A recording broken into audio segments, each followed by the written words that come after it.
रोसलीना ये सुनकर मुस्कुराई और बोली, मॉम बस देखो कि यहाँ क्या होने वाला है। जब पंडित जी ने अविनय को आगे बढ़ने के लिए कहा तो तभी अविनय बोला, रुको, ये शादी नहीं हो सकती। अविनय की ये बात सुनकर सबसे पहले डैनियल कपूर के चेहरे का रंग उतर गया। उन्हें उम्मीद थी कि उनका बेटा जरूर कुछ ऐसा ही करेगा, मगर अब वो कुछ भी कहने की हालत में नहीं थे।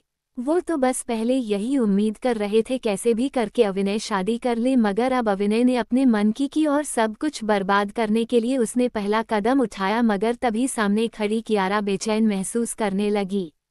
उसने अपने गले में पहना हुआ नेकलेस खींचकर निकालने की कोशिश की, मगर उस नेकलेस की नोट को काफी कसकर बांधा हुआ था। बेचैनी में कियारा ने अपने दोनों हाथ नेकलेस पर रखे और उसने उस नेकलेस को ही तोड़ दिया। महंगे नेकलेस से डायमंड टूटकर जमीन पर गिर गए।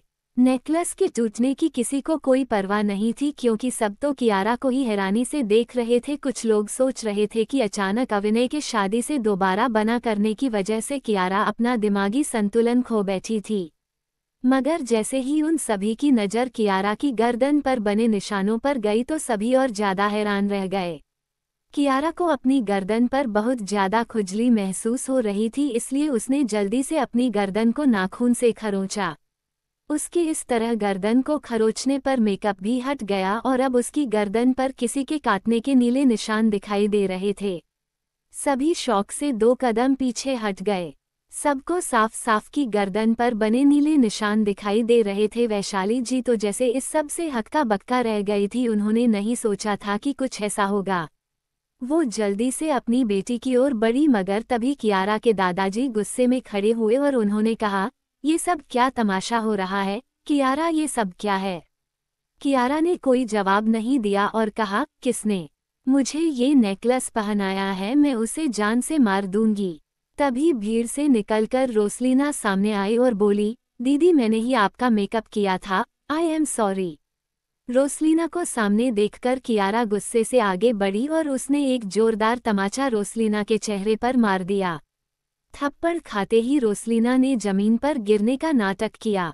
अलीना जल्दी से वहां आ गई और वो रोसलीना को उठाते हुए हाथ जोड़कर बोली, मेरी बेटी को माफ कर दो कियारा। रोसलीना ने उठकर कहा, हाँ दीदी मुझे माफ कर दो, मुझे इतना अच्छे से मेकअप नहीं करना आता था, मैं आपकी गर्दन के निशानों को नहीं छुपा पाई। उसकी बातें सुनकर कियारा थोड़ी हैरान हुई और उसने कहा, निशान? कैसे निशान? तुम क्या बकवास कर रही हो?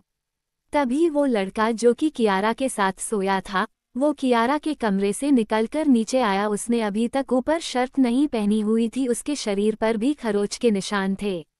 ये देखकर सब लोगों की नज़रें घृणा से भर गई। किसी को उम्मीद नहीं थी कि पारिक परिवार की इतनी एलिजेंट बेटी अपनी शादी के दिन कुछ ऐसा करेगी।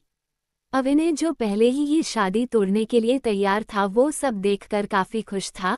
वहीं जैस्मिन के पास खड़े प्रशांत ने कहा, जैस्मिन तुम्हें नहीं लगता कि इस समय तुम्हारी बहन रोसलीना का बिहेवियर कुछ अजीब है? जैस्मिन ने कहा, हाँ मुझे भी उसका बिहेवियर आज कुछ अलग ही लग रहा है।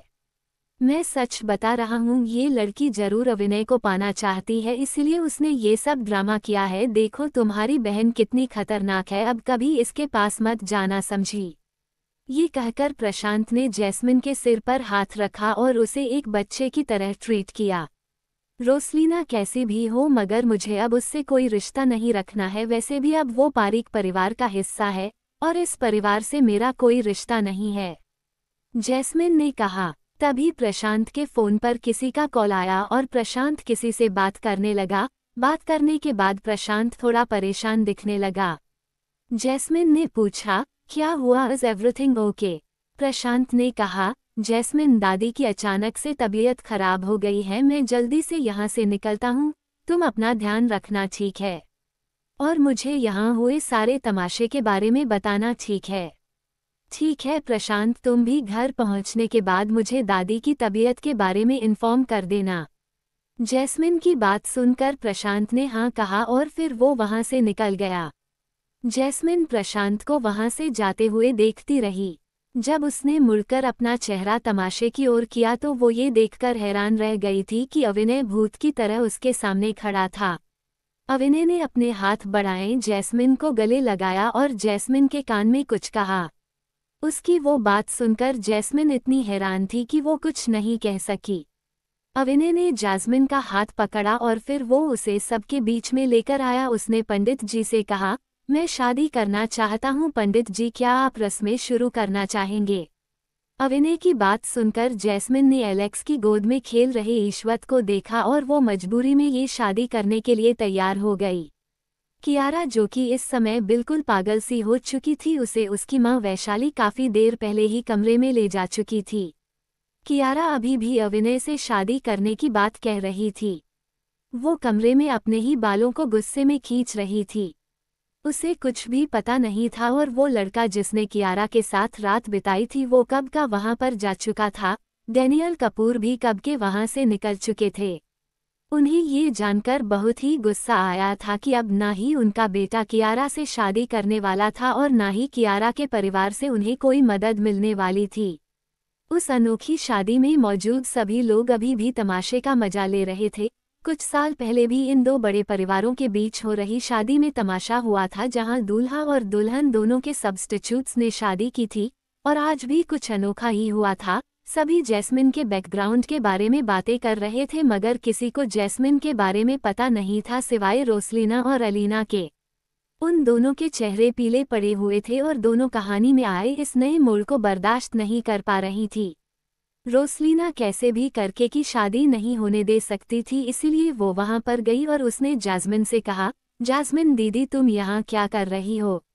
और मिस्टर कपूर के साथ तुम्हारे क्या संबंध है? अविनय ने एक नज़र बस रोसलीना को देखा और फिर जैस्मिन के कंधे पर हाथ रख कर कहा, she is my girlfriend and miss unknown person, आपको मेरी गर्लफ्रेंड से कोई प्रॉब्लम है? रोसलीना ने कहा, मिस्टर कपूर, मैं पारिक परिवार की छोटी बेटी हूँ। रोसलीना। हम अविनय ने बस इतना ही रिएक्ट किया। रोसलीना ने आगे थोड़ी धीमी आवाज में बोलना शुरू किया ताकि जैस्मिन उसकी बात सुन ना पाए। मिस्टर कपूर, मैं अभी इसी परिवार में आई हूँ। इससे पहले मैं स्मिथ परिवार की मेंबर थी और जैस्मिन दीदी को मेरी अडॉप्टेड मदर ने एक्स्ट्रा मैरिटल अफेयर के चलते जैस्मिन दीदी को जन्म दिया था। रोसलीना ने बड़ी ही बेशर्मी से अविनय को अपनी ही कहानी में जैस्मिन को खुद का किरदार देकर उसकी इमेज अविनय के सामने बिगाड़ने की कोशिश की। मगर रोसलीना को नहीं पता था कि वो जो कर रही है उससे अविनय उससे इम्प्रेस नहीं बल्कि उसे बेवकूफ़ समझेगा, क्योंकि अविनय को पता था को जैस्मिन और पूरे स्मिथ परिवार की सच्चाई पहले से पता थी। इसलिए उसने रोसलीना को घूरने हुए कहा, मुझसे दूर हटो। तभी अलीना सामने आए और उसने कहा, जैस्मिन, तुम्हें शर्म नहीं आती? यही सिखाया था मैंने तुम्हें।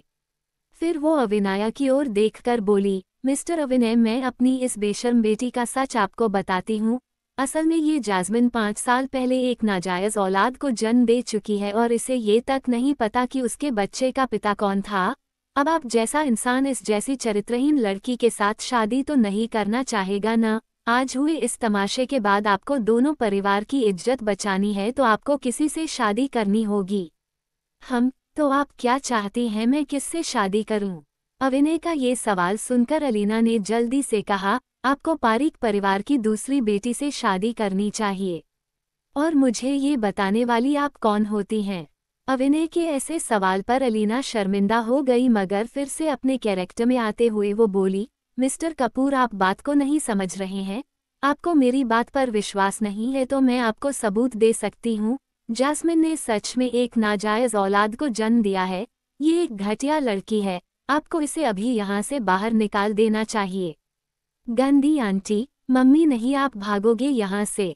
ये कहते हुए ईश्वत ने घूर कर अलीना को देखा। वो अपनी मम्मा को इंसल्ट होते हुए नहीं देख पा रहा था, इसलिए वो एलेक्स की गोद से उतरकर स्टेज पर आ गया था और अपने दोनों हाथ कमर पर रखकर वो जैस्मिन के सामने खड़ा अलीना को घूरे जा रहा था।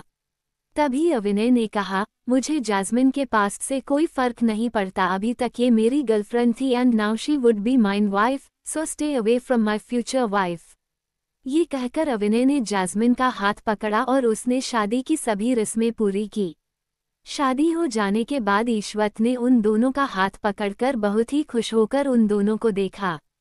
एलेक्स ये सब देखकर हैरान था। उसने कांपते हाथों से जैस्मिन अविनय का एक फोटो लिया और उसे एक ग्रुप में सेंड कर दिया जिसमें पार्थ भी था।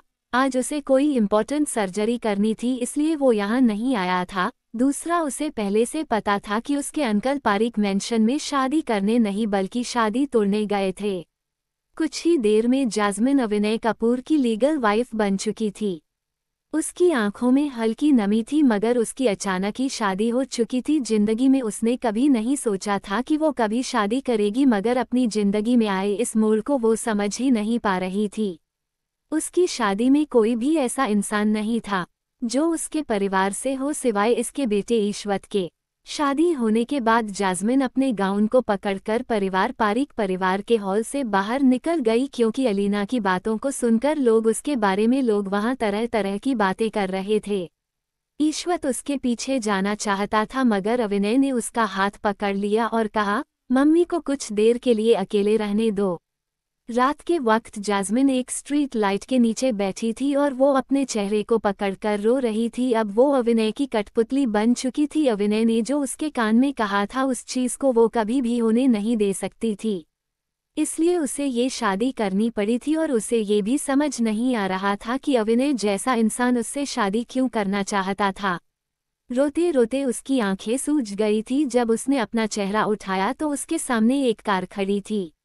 ईश्वत जल्दी से उस कार से बाहर निकल कर आया। ईश्वत के हाथ में गुलाब के फूलों का गुलदस्ता था, जिसे उसने अपनी मम्मा का मूड ठीक करने के लिए खरीदा था। अपने बेटे को देख जास्मिन ने अपने आंसुओं को पोंछा और ईश्वत को गले लगा लिया। ईश्वत ने कहा, thank you mamma. Thank you for what? Jasmine ने पूछा। मम्मा, आज मेरी फैमिली पूरी हो गई पता। ईश्वत की बात सुनकर जास्मिन को लगा कि जैसे उसका अविनय से शादी करना का रिग्रेट खत्म हो गया हो। उसने कहा, मम्मा आपसे माफ़ी मांगती है कि वो इतने सालों तक आपके पास नहीं थी, उन्होंने आपका ध्यान नहीं रखा, but now your mamma try her best for you. I love you mamma, love you more than daddy, Ishwat ने कहा। कुछ देर बाद कपूर मेंशन पहुंचकर ईश्वत जास्मिन को खींचकर एक कमरे में ले गया। उस कमरे में कई पेंटिंग रखी हुई थी। उन पेंटिंग से ईश्वत ने कपड़ा हटाया तो जास्मिन ये देखकर हैरान रह गई कि उन पेंटिंग्स में कुछ लड़कियों के चेहरे बने हुए थे। सभी लड़कियों के चेहरे अलग अलग थे। ईश्वत ने कहा, मम्मा ये वो चेहरे हैं जो डैडी ने बनाए हैं। जब आप उन्हें बिना बताए छोड़कर चली गई थी तो डैडी आपको बहुत मिस करते थे, और मैं भी जब आपको मिस करता था तो यहाँ आ जाता था, और मैंने भी आपको इमेजिन करके कुछ पेंटिंग्स बनाई थी। इतना कहकर उसने छोटी छोटी पेंटिंग्स के ऊपर से कपड़ा हटाया तो जास्मिन कुछ देखकर बहुत हैरान रह गई। आखिर ऐसा क्या बनाया था ईश्वत ने?